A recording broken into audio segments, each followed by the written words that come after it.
ఇప్పుడే జీ5 app download చేయండి. చూడండి మీ ఫేవరెట్ టీవీ షోస్ ఎప్పుడైనా ఎక్కడైనా. మీకు ముందే చెప్పాను కదండి, ఈ ఇంట్లో వాళ్ళు మనుషులు కాదు రాక్షసులని. ఇలాంటి అవమానం జరుగుతుందని తెలిసే మిమ్మల్ని ఇక్కడికి రావద్దని చెప్పాను. ఈ రోజు ఈ లీలాగాడి సంగతి తాడో పేడో తెలుసుకోవాల్సిందే. ఏట్రా తెలుసుకునేది? ఇంతకు ముందేమో నేను మీ ఇంటి గడప తొక్కను, తొక్కితే నేను మనిషినే కాదని శపథాలు చేశారు. మళ్ళీ సిగ్గు లేకుండా ఎట్టా వచ్చారా? నాన్న, మా నాన్న చేసిన శపథం ఇచ్చిన మాట మర్చిపోయి ఈ ఇంటికి వచ్చారా? పదయ్యా, ఏమండి, పదండి. పదయ్యా.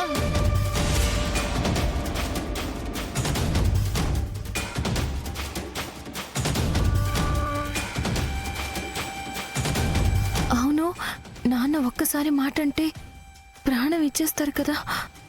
అలాంటి నాన్న నన్ను వెతుక్కుంటూ ఇంటి దాకా వచ్చారంటే ఏదో జరిగి ఉంటుంది. లేకపోతే నాన్నంత తేలిగ్గా ఇక్కడి వరకు రారు.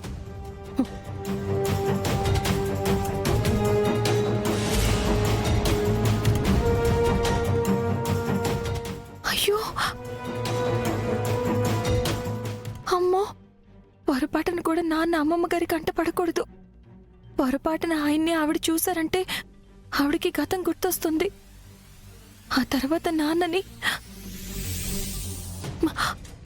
నాన్నకి ఘోరమైన అవమానం జరుగుతుంది. అమ్మ మైథిలి, ఏమండి, జానకమ్మ గారు వస్తున్నారండి. ఎక్కువసేపు ఇక్కడ ఉండడం మంచిది కాదు. మనం అది కాదు వెళ్దాం, సత్య. పదండి. చెప్పేది మైథిలి- వినండి. పో పో, పదయ్యా, పద. బయటికి వెళ్ళు. ఇక్కడ ఉండడం మంచిది కాదు. పో, బయటికెళ్ళు.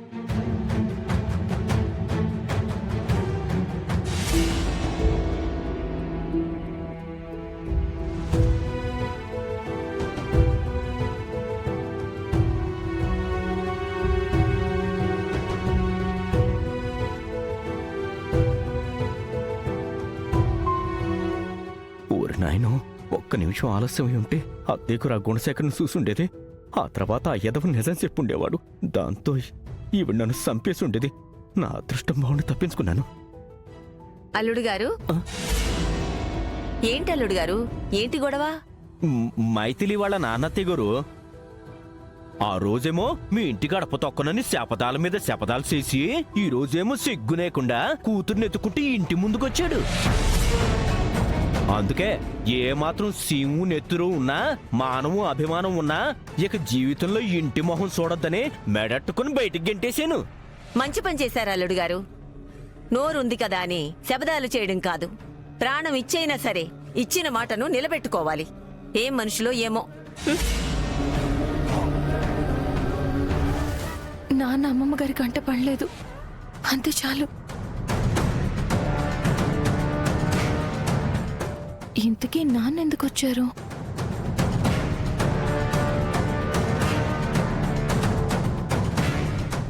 ప్రస్తుతానికి తప్పించుకున్నాను. సాధ్యమైనంత తొందరగా ఆ యదవని ఈ కాలనీలో లేకుండా చేసేయాలి.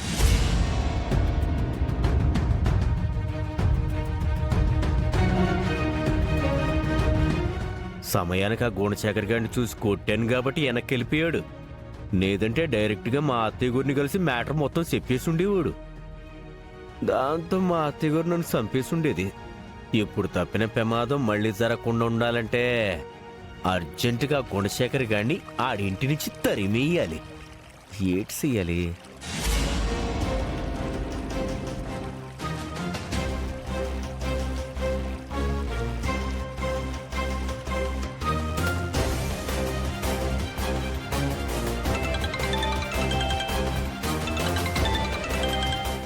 మావా, ఆ లీలాకృష్ణ గారు చేస్తుంది, మాట్లాడు.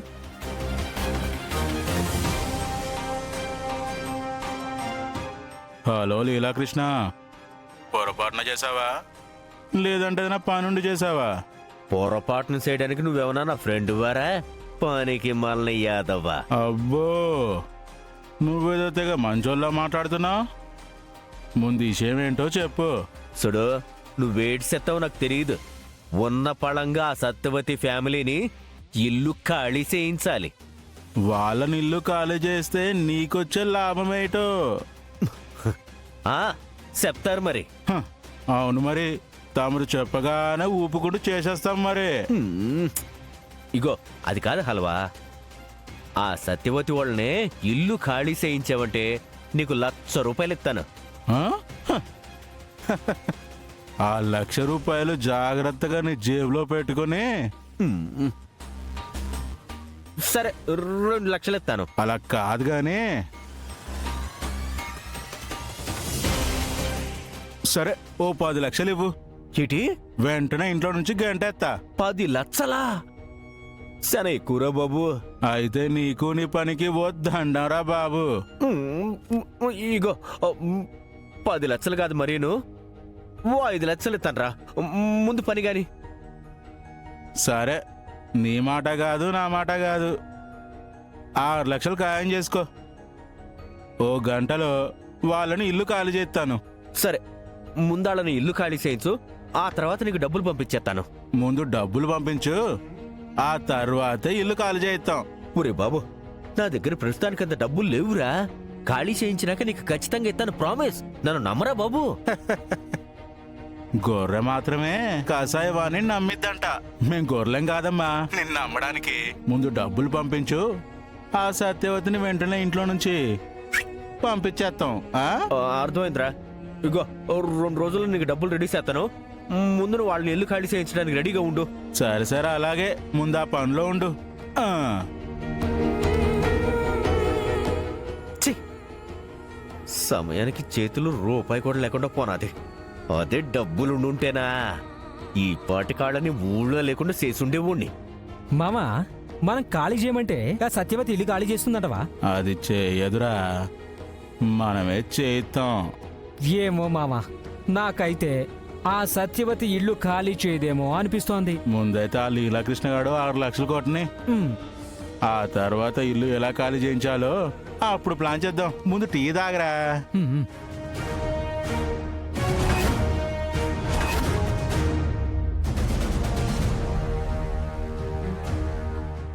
ఇప్పటికైనా అర్థమైంది కదా, నా కూతురు అంటూ ఓ ఊపుకుంటూ వెళ్లారు. ఏమైంది? మైథిలి కంటే ముందే ఆ లీలాకృష్ణగాడు మిమ్మల్ని గెంటేసినా కూడా కనీసం కాలు బయటైనా పెట్టిందా? మా నాన్న మీద ఎందుకు దౌర్జన్యం చేస్తున్నారని ఒక్క మాటైనా అడిగిందా? ఎందుకు అడుగుతదే? అదేమన్నా కన్న కూతురా? గుండెలు బాదుకొని మరి ఆ లీలాకృష్ణ గుండు మీద కొట్టడానికి. అవసరం ఉన్నంత వరకు ఓడ మల్లన్న, అవసరం తీరిపోయిన తర్వాత బోడి మల్లన్న అన్నారట. వెనకటికి దానిలాంటిదే. మీతో అవసరం తీరిపోయింది, అందుకే మీ చావు మీరు చావండి అని చూస్తూ ఉండిపోయింది. జీ5 యాప్ డౌన్లోడ్ చేసి అన్ని ఎపిసోడ్స్ పూర్తి ఉచితంగా చూడండి.